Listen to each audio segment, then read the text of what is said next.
Hi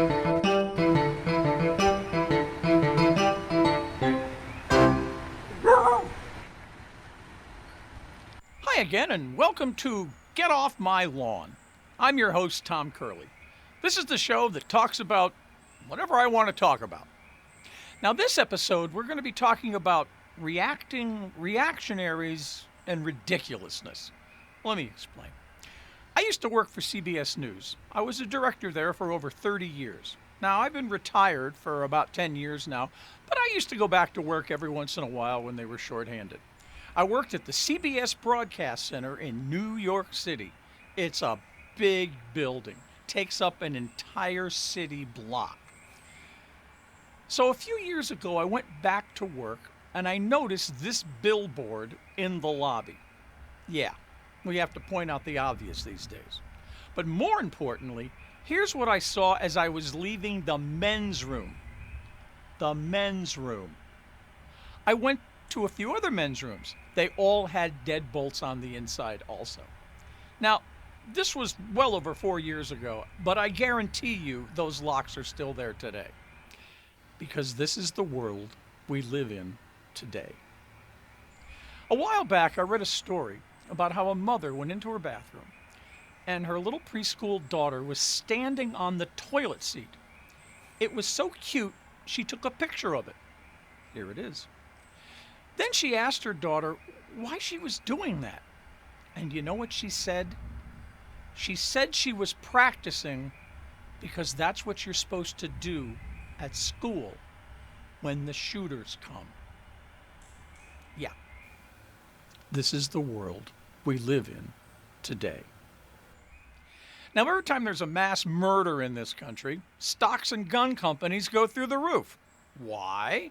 Because gun nuts are afraid that we're going to pass gun legislation and they'll have to buy up all the guns they can while they last. Now, this despite the fact that our government has never, ever passed any kind of realistic gun control laws, nor is there any indication they ever will. Because this is the world we live in today. Now, to be fair, CBS has always had sort of a reputation for overreacting to things, especially terrorist types of things. I remember after the attack on Charlie Hebdo in Paris a while back, they put electronic locks on every door in the broadcast center, except the bathrooms. Now, for any other room, you needed a coded key card, even to get into your own office, or anywhere else for that matter. Because this is the world we live in today. Now, at this point, I gotta confess, I'm a little disappointed in myself with this particular episode.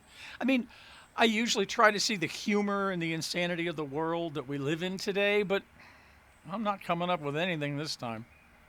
So instead, I'm going to tell you a story. It's a true story, and it happened a long, long time ago. And it's sort of related. Now, it turns out that CBS has had a long history of being worried about terrorism. Back in the late 70s, I was an engineer for WCBS FM in New York. Now, WCBS FM was famous for creating the oldies format. They're still using it to this day. It was a great job. I mean, think of it. I spent 8 hours or more every day playing rock and roll music. The job did not suck. But our general manager, as it turns out, was way ahead of his time. He had a bit of an obsession with terrorists. Back then, there really weren't many terrorist attacks in the world. There was the Munich attack in the 1972 Olympics, but nothing really that much in America. But nonetheless, RGM was convinced that terrorists might attack WCBS FM. Why? Nobody knew. Too much Chuck Berry? Not enough Chuck Berry? More Chuck Berry? Didn't they know they could just call the request line? Who knows? Anyway, he instructed our chief engineer, a great guy named Torchy, to install a big button on the central equipment rack in our control room.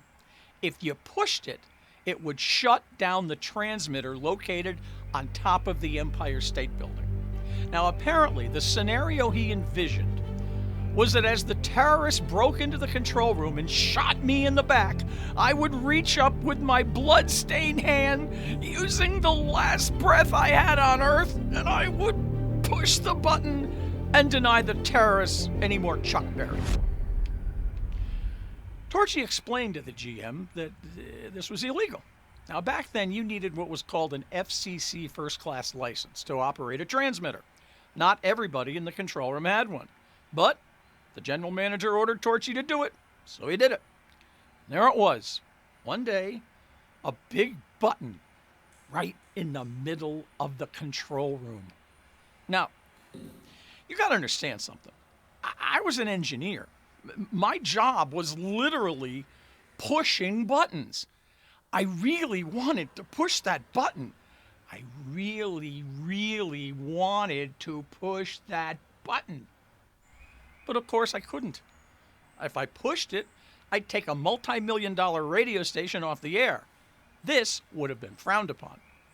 So for more than 2 years, I lived with that button. That goddamned, untouched, untouchable button.